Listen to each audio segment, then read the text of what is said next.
اعوذ باللہ من الشیطان اللعین الرجیم بسم اللہ الرحمن الرحیم الحمد للہ رب العالمین والصلاة والسلام علی النبی الکریم وعلی آلہ الطیبین الطاہرین المعصومین المنتجبین ولعنۃ اللہ علی اعدائہم من الآن الى قیام یوم الدین آمین یا رب العالمین۔ بسم اللہ الرحمن الرحیم ان اللہ وملائکتہ یصلون علی النبی یا ایھا الذین آمنوا صلوا علیہ وسلموا تسلیما۔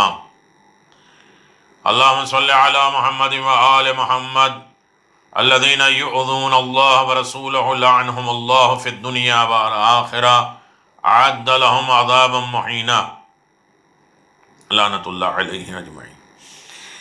اما بعد فقد قال اللہ تبارک و تعالی فی قرآن المجید بسم اللہ الرحمن الرحیم قل هو اللہ احد اللہ الصمد لم یلد ولم یولد ولم یکن له کفوا احد۔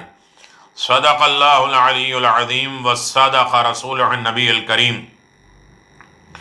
ناظرین گرامی قدر، دین کی جڑ اور شاخ، اصول و فروع کے ضمن میں گفتگو جاری و ساری ہے۔ بات توحید الہی، وحدانیت پروردگار، اللہ کی یکتا اور اللہ تبارک و تعالیٰ کا تعارف کس بنیاد پر، کس طریقے سے 10ویں حصے میں 9ویں حصے توحید کے آپ کے سامنے موجود ہے، جس میں بات چل رہی تھی کہ توحید الہی کے نتیجے کیا ہیں، اثرات کیا ہیں، اور توحید کے فائدے کیا ہیں، بینیفٹ کیا ہے، توحید ماننے والے اقتدا پرست افراد کی کوالٹی کیا ہے، ان کی خصوصیت کیا ہے،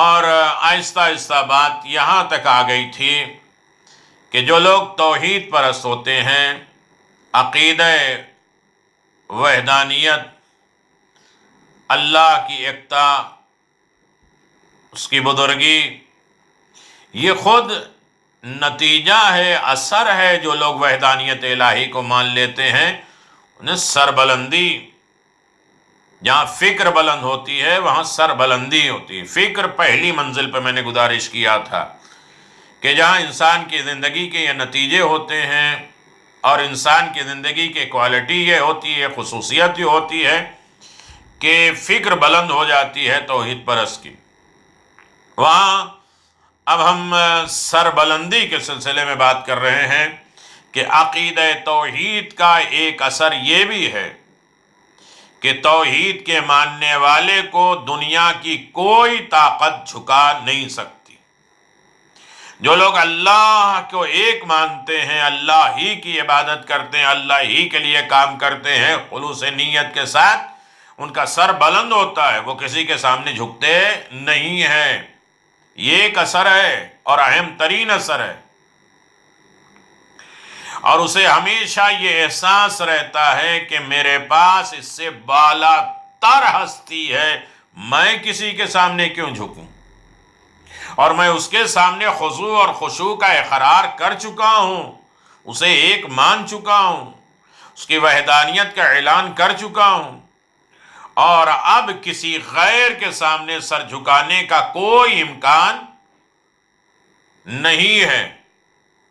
تو میرے عزیزوں، آپ دیکھیں کہ دنیا میں سربلندی، کامیابی، نتیجہ جب انسان کے سامنے یہ ہو کہ ہمارا پروردگار عظیم ہے، خالق ہے، مالک ہے، قدرت والا ہے، اور وہ ساری کائنات اسی کی محتاج ہے، جب وہ ہمارا خدا ہے، ہم نے اسے فالو کر لیا، اسے مان لیا ہے، تو پھر کسی کے سامنے میرا سر نہیں جھکے گا، اور کسی کے سامنے بھی جھکنے کے لائق نہیں ہے۔ لیکن اگر کسی شخص کو عقیدہ توحید کی نعمت حاصل نہیں ہے تو اس میں غیر خدا کے سامنے بھی سر جھکانے کا حوصلہ پایا جاتا ہے۔ اس کی مثالیں کائنات میں بہت ہے، اور وہ کسی بھی مخلوق کے آگے سر تسلیم کم خم کر سکتا ہے، جھکا سکتا ہے۔ نتیجہ یہ ہوگا کہ کوئی شخص بھی مال، دولت، طاقت، منصب یا کسی وسیلے سے اپنی برتری کا اثبات اور ثبوت کر دے گا، اور انسان اپنے عقائدی کمزوری کی بنیاد پر اس کے سامنے سر جھکا دے گا۔ بہت سی مثالیں ہیں، لوگ مال کی وجہ سے، دولت کی وجہ سے، طاقت کی وجہ سے، عہدہ اور منصب کے اعتبار سے، اب یہ خلافت لٹ رہی ہے تو لوٹ لو، منصب مل رہا ہے تو لے لو، مال مل رہا ہے، غنی بن رہے تو لے لو، وسیلے، کوئی دوسرا جو ہے وہ غیر مذہب ہو رہا ہے کہ ارے ان کے ہم مذہب بہت اچھا ہے، اور یہ ہمارے سامنے آتے ہیں تو ہاتھ باندھ کے کھڑے ہوتے ہیں، یہ ہاتھ چیز ہمارے اچھی ہے لہذا اسلام میں لاگو کر دو، یہ حرام کر دو، وہ بدعت کر دو۔ رسول خدا کے حلال کو بھی حرام کیا جا رہا ہے، اور حرام پیغمبر کو حلال کیا جا رہا ہے۔ یہ کیا ہے؟ یہ خدا پرستی نہیں ہے۔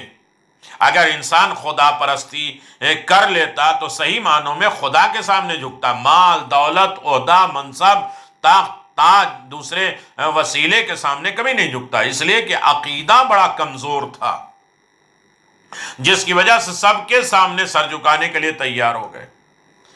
عقیدہ توحید نے یعنی رسول کے دور میں بھی دیکھ لیے، اور رسول کے اسلام کے بعد دیکھ لیے، رسول اسلام کے بعد دیکھ لیجئے کس طریقے سے جاؤ حشم، تخت و تاج، لوٹ مار، گھسوڑ، دولت، سرمایہ، سب کی طرف انسان لالچ کیے بیٹھا ہوا تھا، اس لیے کہ وہ خدا کو کہیں نہ کسی طریقے سے مجبوری سے مان لیا لیکن خدا کی نہیں مان رہا تھا، رسول کو کسی مجبوری سے مان گیا تھا لیکن رسول کی نہیں مان رہا تھا۔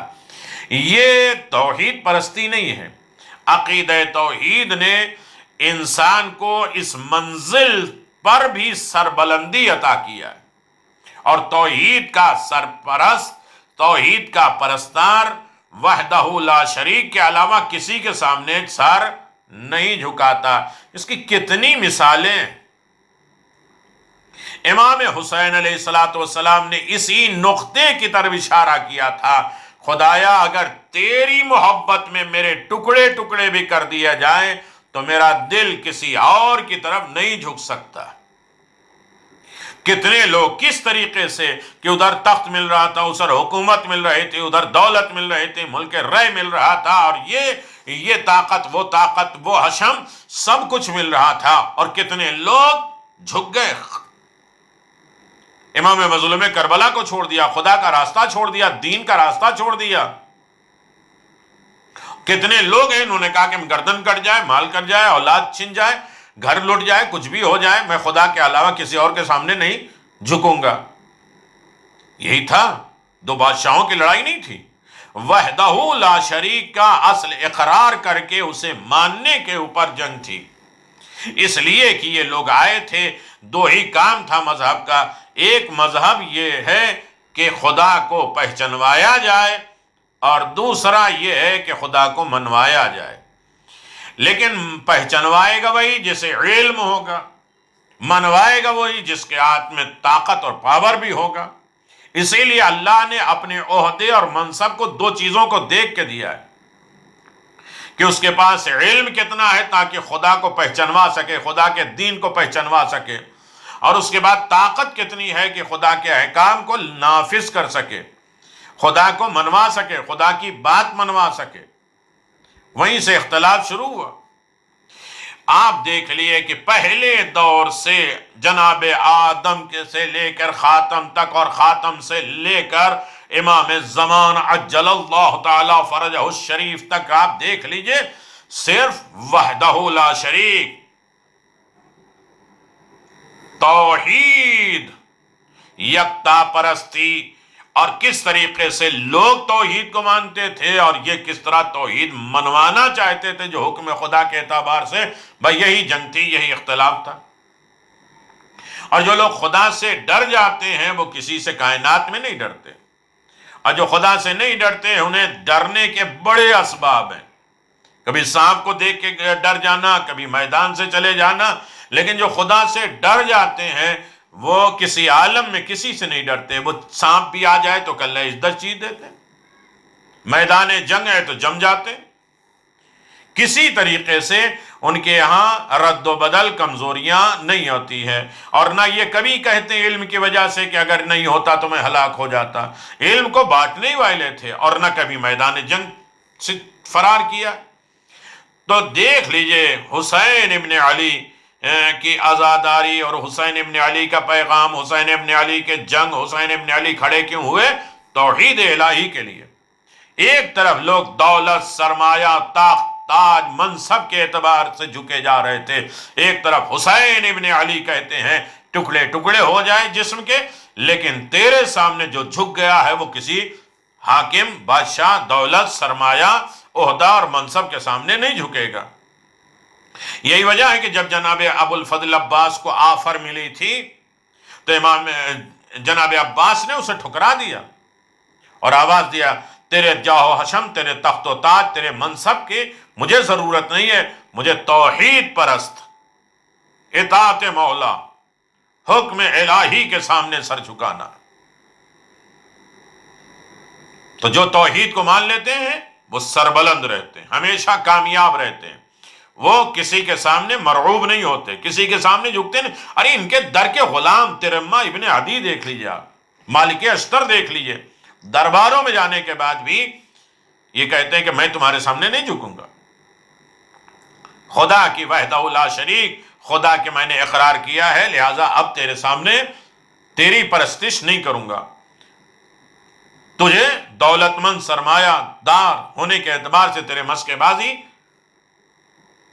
تیری اطاعت، تیرے حکم کو ماننا، یہ ہمارے بس کی بات نہیں ہے. اسی لیے کہ اللہ نے ہمیں سر بلند کیا ہے توحید الہی کی وجہ سے. میں اس سر کو تیرے سامنے نہیں جھکا سکتا.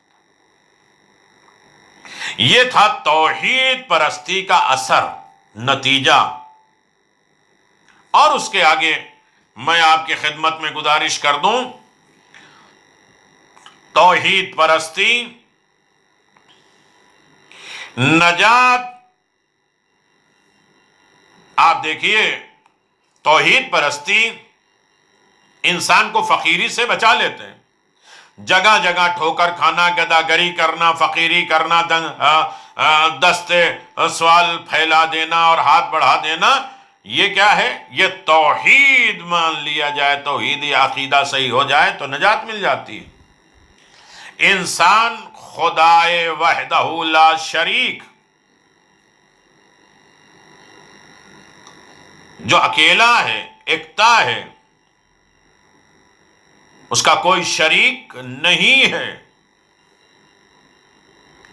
انسان خدائے وحدہ لا شریک سے زندگی کی بھیک لے کر دنیا میں آیا ہے، لہذا اس کے سامنے ہاتھ پھیلانے کا شرف سمجھتا ہے، اس کے سامنے جھکنے کو عبادت سمجھتا ہے.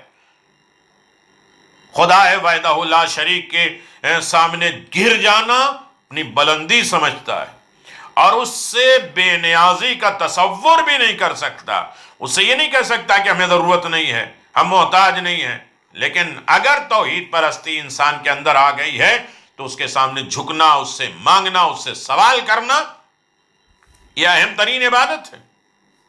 لہذا اللہ تبارک و تعالیٰ نے بھی بہترین جگہوں پہ آپ کو دیکھو کہ جو بلایا ہے اور آواز دیا ہے کہ یاد رکھو کہ تمام گداگری، تمام تر عیب، تمام تر مصیبتیں، پریشانیوں سے تمہیں نجات مل جائے گی اگر خدا کے سامنے آ گئے. اور خدا کے سامنے آ گئے ہیں تو اس کے سامنے ہاتھ پھیلاؤ، یہ شرف ہے، یہ عزت ہے. اس کے سامنے جھکو، یہ بلندی ہے. اس لیے کہ قرآن نے خود اعلان فرمایا. آپ دیکھیں قرآن مجید کا اعلان ہے کہ خلق الانسان ضعیفا.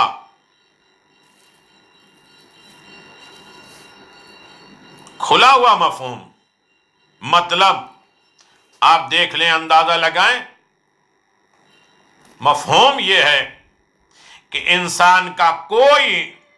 انسان اپنے سارے کام کو، انہیں آپ اندازہ لگائیں، خلق الانسان ضعیفا، اور کھلا ہوا مفہوم ہے کہ دنیا کا کوئی انسان اپنے سارے کام اپنی طاقت سے انجام نہیں دے سکتا۔ یہ کائنات بہت بڑی ہے اور یہ انسان بہت چھوٹا ہے۔ اس کا شمار ایک مٹھی خاک طریقے سے ہے۔ یہ پہاڑوں کی سربلندی، دریا کی روانی پر کیا قابو حاصل کر سکتا ہے؟ یہ ظلمت کدہ اندھیرے کا پردہ ہے۔ نظام شمسی کیا ہے؟ حکومت کرے گا۔ نظام شمسی پر کیا حکومت کرے گا؟ اس کی شرافت اور ہوشمندی یہ ہے کہ جہاں اپنی طاقت جواب دے جائے وہاں ہمت نہ ہارے بلکہ دوسرے کا سہارا لے کر آگے بڑھ جائے۔ اور اسی طریقہ کار پر ساری دنیا چل رہی ہے۔ کوئی رستم دوراں یا سلطان سلاطین بھی اس کام کا دعویٰ نہیں کر سکتا کہ میں اپنے تمام جملہ کام میں اپنی طاقت سے انجام لیتا ہوں، مجھے کسی کے سہارے کی ضرورت نہیں ہے۔ فوج بادشاہ ہے، وہ فوج کا محتاج ہے۔ سہارے کے سب محتاج ہیں، سہارے کے بغیر کسی کا کام نہیں چل سکتا۔ یہی قانون فطرت بھی ہے اور یہی تعلیم مذہب بھی ہے۔ تعاونوا علی البر والتقوی، ایک دوسرے کا سپورٹ کرو نیکی میں، تقوی الہی میں کا حکم اسی لیے دیا گیا ہے کہ انسان سارے کام اکیلے انجام نہیں دے سکتا، اسے کسی کی ضرورت ہوتی ہے۔ لیکن اس کے بعد ایک مرحلہ دانش مندی کا اور آتا ہے، عقل مندی کا ایک مرحلہ اور آتا ہے، جہاں کچھ لوگ اپنے ہی جیسے ناتواں، اپنے ہی جیسے کمزور، اپنے ہی جیسے بے سہارا پر اکتفا کر لیتے ہیں اور انہیں پہ تکیہ لگا لیتے ہیں۔ اپنے جیسے لوگوں کو وہ بنا لیتے ہیں، انہیں پہ بھروسہ کر لیتے ہیں۔ جہاں سہارا جواب دے دیتا ہے وہاں مایوسی کا شکار ہو جاتے ہیں۔ اسی لیے ان کے پاس اس سے بالا تر کوئی سہارا ہے ہی نہیں، اس سے بلند کوئی سہارا ان کے پاس نہیں ہے، اس لیے کہ اپنے جیسے لوگوں کو وہ سہارے کے اعتبار سے بناتے ہیں، حاکم بناتے ہیں۔ مذہب نے اپنے چاہنے والوں کو سب سے پہلے معرفت خدا، توحید الہی کا سبق دیا، اسی لیے دیا کہ انسان کی زندگی مایوسی کا شکار نہ ہونے پائے اور وہ ایک ایسے سہارے پر بھروسہ کرے جس کی طاقت کائنات سے بالا تر ہے، کہ وہ خود ہی کائنات کا خالق اور مالک ہے، اور اس کے سہارے کے بعد کسی مایوسی اور ناکامی کے امکان نہیں رہ جاتا۔ لہذا وہ ایک سہارا ہے اور اس سہارے سے بڑھ کر کائنات میں کوئی سہارا نہیں پایا جاتا۔ لہذا یہ اور بات ہے کہ انسان اس دنیا میں سہاروں کا محتاج تو ہے، لیکن کیسے اپنے بنائے ہوئے سہارے نہیں۔ یہ اور بات ہے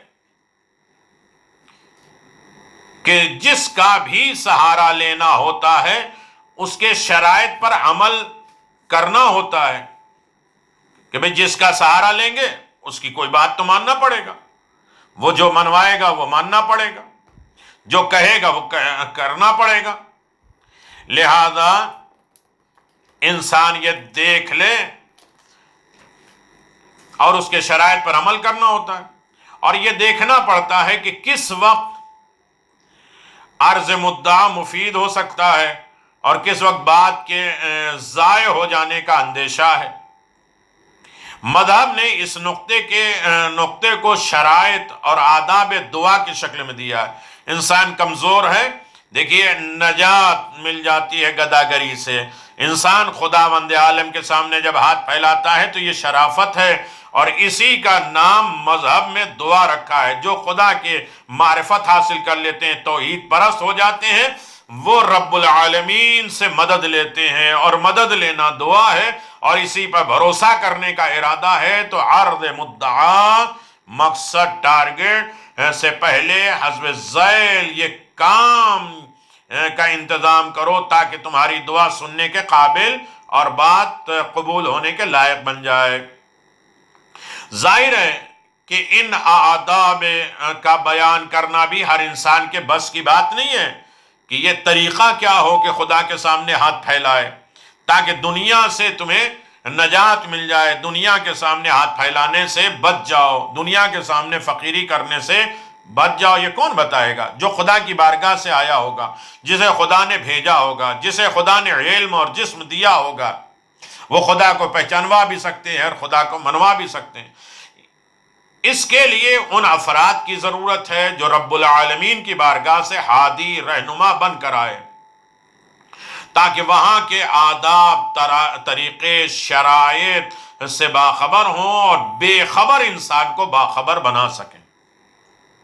حضرت محمد مصطفیٰ صلی اللہ علیہ وآلہ وسلم کا یہ امتیاز یہی ہے کہ وہ نور اول ہونے کے اعتبار سے اسی بارگاہ کے رہنے والے اور اس دنیا میں اسی کی طرف سے بھیجے گئے، لہذا انہیں اس بارگاہ کے آداب کی مکمل اطلاع ہے، طریقہ ہے، معلوم ہے، اور ان سے بہتر اس مسئلے کی وضاحت کوئی نہیں کر سکتا۔ معصومین علیہ السلام کے بیان کردہ احکام کو اگر آپ دیکھا جائے تو یقیناً یہ موجود ہے کہ آپ اندازہ لگائیں کہ دعا کے آداب کیا ہے، خدا کی بارگاہ میں جانے کے طریقے کیا ہیں۔ ایک تو طہارت ہے، ذہن، فکر، خیال، لباس، جسم، ہر طریقے، مال، دولت خمس نکلا ہو، اور یہ ساری طہارتیں، بدن، روحانی، ہر طریقے کی طہارت ہو، خوشبو لگائے ہو، انسان اندر سے بدبودار نہ ہو، انسان کا کردار بدبودار نہ ہو، اور قبلہ رخ ہو، یاد الہی ہو، خدا کی طرف متوجہ ہو، حضور قلب ہو، زبان سے صرف دعائیں نہیں ہو کہ تسبیح پڑھ رہا ہے، ذہن کہیں اور ہے۔ اکثر یہ ہوتا ہے کہ تسبیح پڑھتے رہتے ہیں لیکن اس کی طرف متوجہ نہیں ہوتے ہیں۔ حضور قلب، دل بھی حاضر ہو خداوند عالم کی بارگاہ میں، خدا سے حسن ظن کو دعا رکھے کہ خدا ہماری تو سنتا ہی نہیں، سب کی سن لیتا، ہماری سنتا نہیں۔ خدا سے حسن ظن رکھے، حسن ظن کی وجہ سے دعائیں قبول ہوتی ہیں۔ صدقہ دینا، دوسروں کا خیال رکھنا، تب جا کے دعا قبول ہوتی ہے۔ حرام کا سوال نہ کرے، اصرار کے ساتھ طلب کرے، ایسے ہی نہیں روٹین میں ایک مرتبہ بولے بھئی یہ چاہیے بس۔ اے میرے اللہ، تیرا بندہ ہے، تیرے سامنے آیا ہے، توحید کا پرستار ہے، اور تیرے سامنے ہاتھ پھیلانا شرف سمجھتا ہے، اور بار بار میں تیرے سامنے مانگوں گا۔ 5 وقت کی نماز ہے تو 5 وقت مانگوں گا، بار بار آپ سے تجھ سے لو لگاؤں گا اور اصرار کروں گا اور تاکید کروں گا، اور بار بار، جیسے بچہ اپنے باپ سے بار بار اصرار کرتا ہے، تجھ سے نہیں مانگوں گا، کس سے مانگوں گا؟ حاجت کا صراحت کے ساتھ ذکر کرنا، شرم نہیں کرنا، بالکل کھلی ہوئی باتوں کے ساتھ کہ میرے پروردگار، نماز شب ہے، تیرے سامنے یہ ساری چیزیں آیا ہے، میں بھی کھول دیتا ہوں۔ سب کے لیے دعا کرنا، جو سامنے نہ مومن ہو اس کے لیے 1,00,000 اپنے لیے دعا کرنے سے بہتر ہے۔ ایک مومن جو سامنے موجود نہیں، اس کے لیے دعا کرو، اللہ تمہاری دعاؤں کو قبول کر لیتا ہے۔ صیغہ راز میں عرض مدعا کرنا، راز میں باتیں کرنا، جیسے کسی خاص انسان سے اپنے راز و نیاز کی باتیں کرتا ہے، اسی طرح اپنے خالق اور مالک سے نماز شب میں راز و نیاز کے اعتبار سے گفتگو کر لے۔ اجتماع میں دعا کرنا، لوگوں کے درمیان میں، تنہائی میں نہیں۔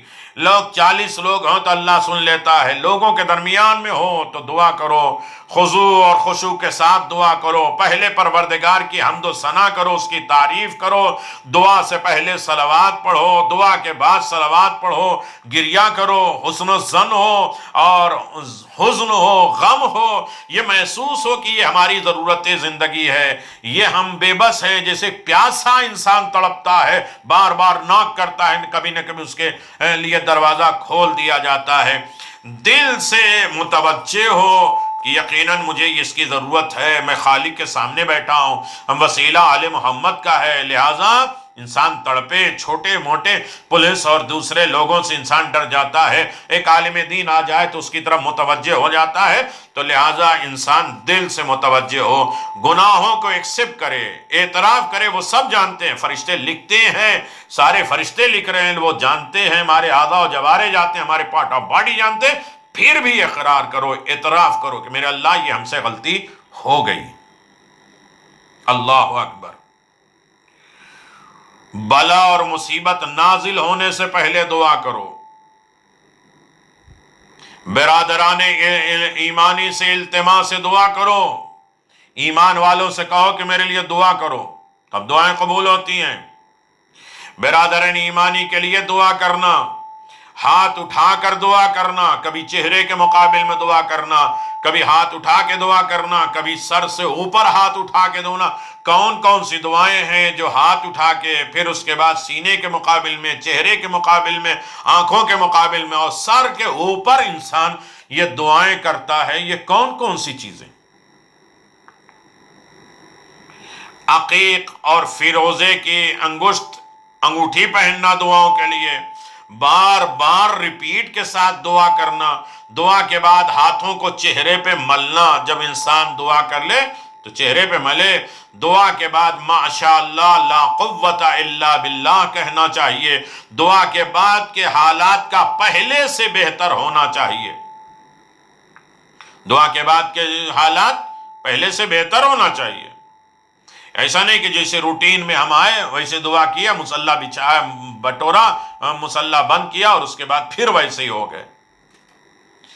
گناہوں سے قطرن کنارہ کشی ہونا، ہر طریقے کے گناہ، کثافات، گندگی سے اپنے آپ کو بچا لینا، لوگوں کے حقوق کو ادا کرنا، یہ خاص طریقہ ہے کہ انسان اگر اللہ کے سامنے جا رہا ہے تو اللہ کے ساتھ پہلے لوگوں کے حق ادا کرے، بیوی کا حق کیا ہے، شوہر کا حق کیا ہے، بھائی کا حق کیا ہے، بیٹے کا، پڑوس کا، رشتہ دار کا، چھوٹوں کا، بڑوں کا، ہاتھ کا، پاؤں کا، اعضاء جوارے، امام، نبی، پیش نماز، جماعت، نماز، روزہ، ان سارے چیزوں کے حقوق ادا کرتا رہے۔ دعا کو صحیح ہونا چاہیے اپنی، اسی لیے معصومین کی دعائیں پڑھو، اس کی طرف متوجہ ہو اپنی زبان میں، تاکہ سمجھ میں آ جائے کہ کیا مانگ رہے ہو، کس طرح مانگ رہے ہو۔ بزرگوں کے مذہب کو وسیلہ بناؤ، ائمہ معصومین علیہ السلام کی مصیبتیں، پریشانیاں، کربلا کے شہیدوں کا واسطہ اور وسیلہ بناؤ، ان کے مصائب کو یاد کر کے دعا مانگو، انشاءاللہ دعائیں قبول ہوتی۔ ہاتھوں کی کیفیت، ہاتھ کیسے ہوں؟ مصیبت سے پناہ مانگے تو ہتھیلی قبلہ کے رخ، جب کبھی مصیبت ہو، دیکھیے عام طریقے سے ہم لوگ قنوت کیسے پڑھتے ہیں؟ ایسے، جب مصیبت اور آلام ہو تو اپنے ہتھیلی کو قبلہ رخ، اے پروردگار، اے میرے خالق، اے میرے مالک۔ رزق طلب کرنا ہے تو ہتھیلی آسمان کی طرف، اللہ رزق نازل کرتا ہے۔ جب بھی انسان رزق تلاش کرے تو اپنے ہاتھوں کو آسمان کی طرف بلند کرے۔ صرف خدا کی طرف متوجہ ہونا ہے تو درمیانی انگلی سے اشارہ کرے، اے میرے خالق، خدا کی طرف ہے، میرے مالک، تو ایک ہے، تیرا بارگاہ ہے، اللہ۔ ایسے اٹھائے، آسمان کی طرف انگلیاں چلیں۔ جب صرف خدا کی طرف توجہ کرنا ہو، درمیانی انگلی سے اشارہ کرو۔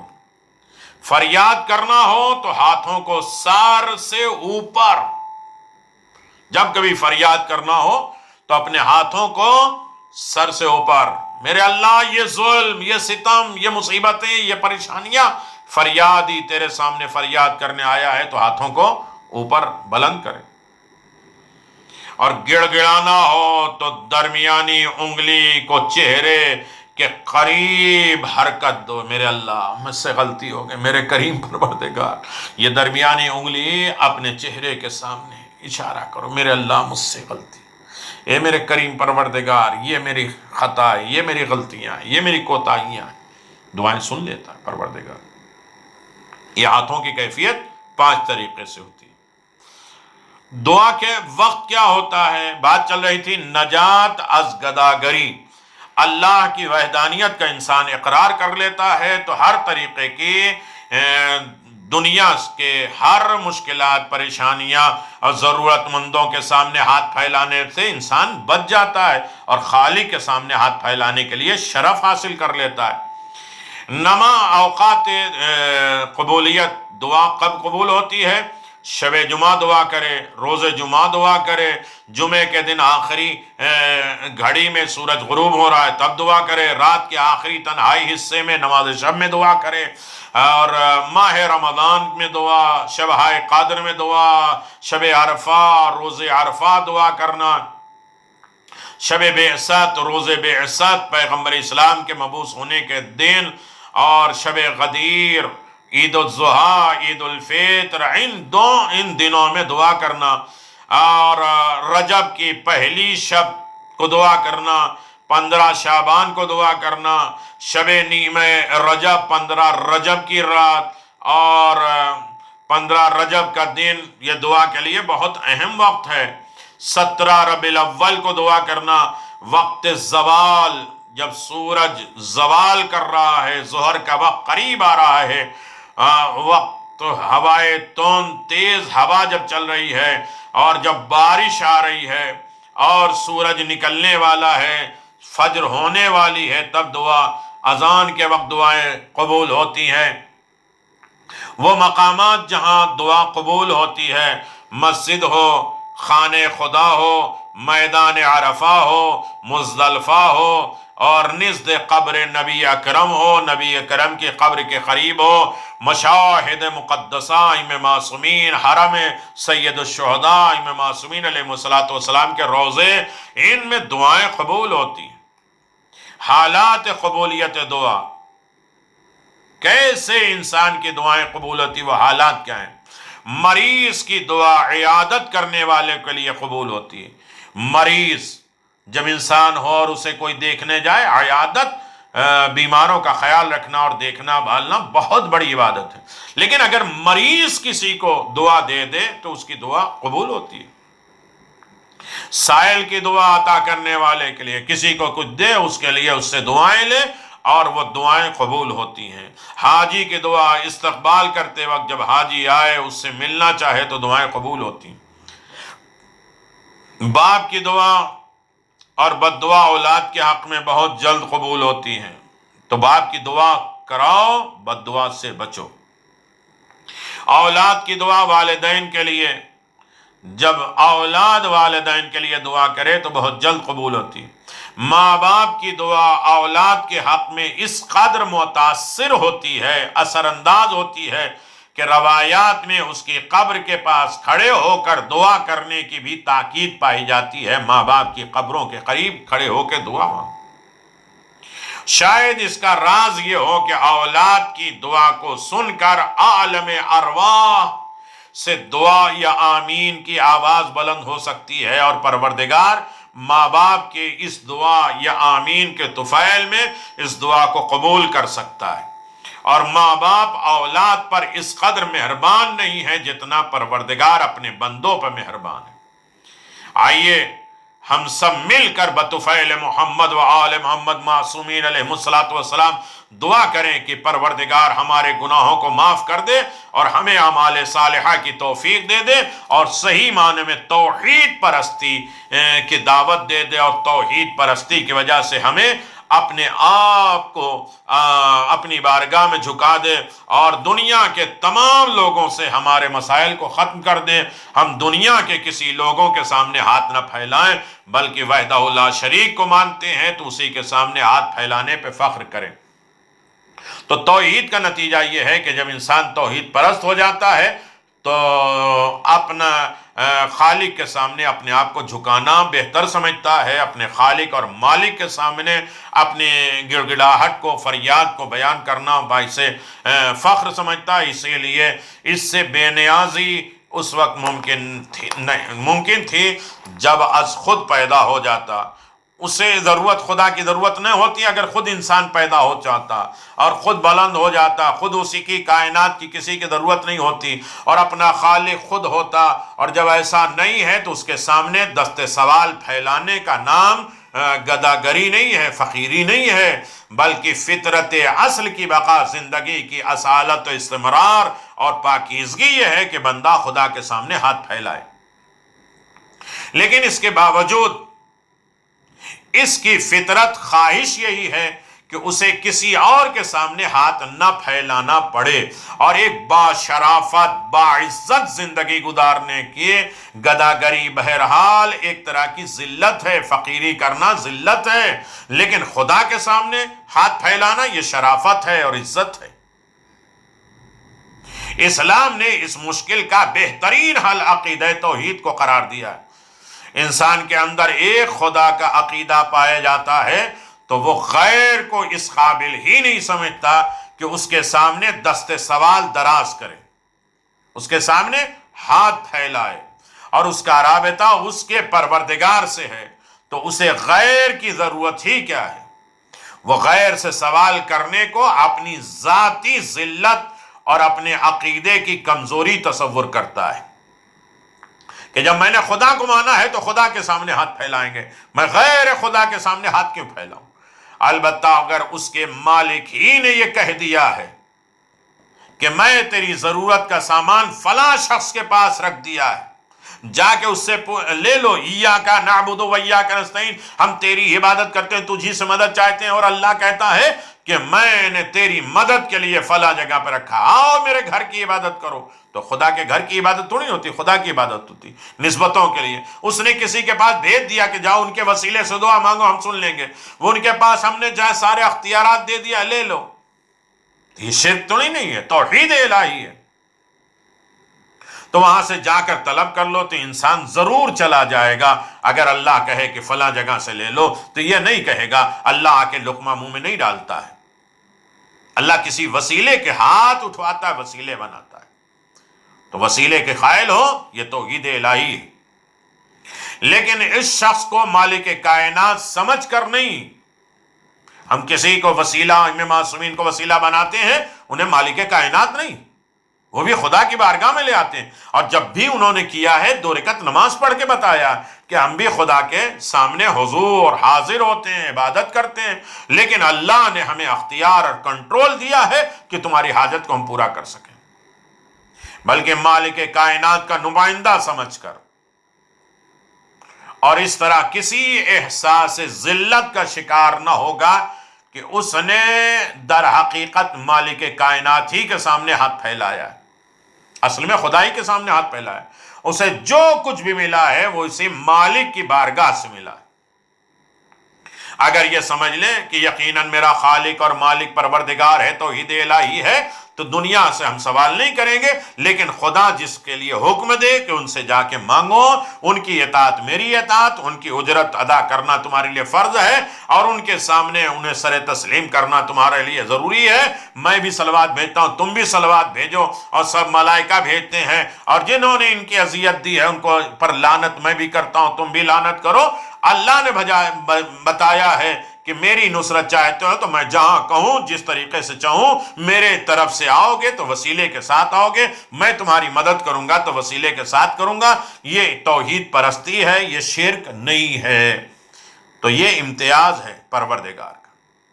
تو میرے عزیزو، اس کی طرف ہم متوجہ رہیں، اور یقیناً کریم پروردگار ہر طریقے سے بندوں کو یہ آمادہ کرتا ہے کہ بندہ میرا ہے تو مجھ سے مانگے، مجھ سے سوال کرے.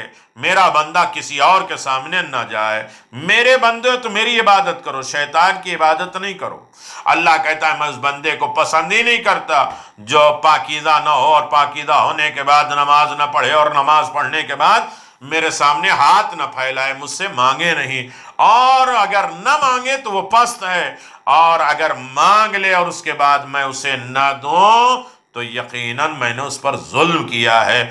اللہ خود اعلان کرتا ہے اس بندے کو پسند کرتا ہے جو بندہ خداوند عالم سے مطالبہ کرتا ہے، مانگتا ہے، سوال کرتا ہے، تو ہمیں ہر عالم میں اپنے خالق مالک سے سوال کرتے رہنا چاہیے۔ یہ توحید پرستی ہے اور یہ حکم الہی ہے، اور انسان تمام دنیا کی فقیری سے بچ جاتا ہے خدا کے سامنے جھکنے کے لیے۔ جسے خدا مل گیا، خدا حاجت پوری کر دیتا ہے، اسے دنیا کی کسی کی ضرورت نہیں پڑتی، وہ دنیا کی حاجت روائی کرتا ہے، چاہے بظاہر زمانے میں فقیر نظر آئے، سوکھی روٹی کھا رہا ہے، لیکن دسترخوان بچھوا کے امام حسن کے نام پہ آواز دیا کہ دنیا والوں پہچانو ہم بانٹنے والے ہیں، اور اس طریقے سے بانٹتے ہیں کہ ہم کسی کے محتاج نہیں، اس لیے کہ خدا نے ہمیں دیا ہے، ہم کائنات کو دیں۔ اسی لیے ہمارے امام زین العابدین نے کہا کہ اگر میں ہاتھ روک لوں تو اللہ بھی ہاتھ روک لے گا۔ کہتے ہیں کہ سب کو دیے جا رہے ہیں، کوئی بھی آتا دیا جاتا ہے، مستحق دیکھ لیے نہ مستحق دیکھ لیجئے، آواز دیا اگر وہ بھی دیکھنے لگے کہ تم کس چیز کے مستحق ہو اور کس چیز کے مستحق نہیں ہو، تو تمہیں کسی چیز میں تمہیں شامل نہیں کیا جائے گا، کچھ بھی نہیں ملے گا۔ ہم سانس لینے کے مستحق ہیں، ہم گھٹنے چلانے کے مستحق ہیں، ہم کھانے کے مستحق ہیں۔ اگر سچی معنی میں دیکھا جائے تو اللہ ہمیں مستحق ہونے کے اعتبار سے بھی دیتا ہے، غیر مستحق کے اعتبار سے بھی دیتا ہے۔ اسی طرح امام نے فرمایا کہ اگر ہم بندوں سے اپنے ہاتھ کو کھینچ لیں، سائل آئے اسے نہ دیں، کوئی مدد مانگنے آئے اس کی مدد نہ کریں، کسی ضرورت مند کے ہم کام نہ آئے، تو یاد رکھیے کہ اللہ بھی ہمارے کام کو روک سکتا ہے، اور وہ اگر روک دے گا تو ہم کہیں کے نہیں رہیں گے۔ تو لہذا ہر عالم میں انسان خدا کے سامنے جھکے، بندوں سے اپنا فقیری نہ کرے، لیکن جہاں خدا جھکوائے، جہاں خدا منوائے اور جہاں خدا منگوائے، وہاں کے لیے آمادہ ہو جاؤ۔ یہ شرک نہیں ہے، توحید الہی ہے۔ وآخر دعوانا ان الحمدللہ رب العالمین، وصلی اللہ علی محمد وآل محمد وعجل فرج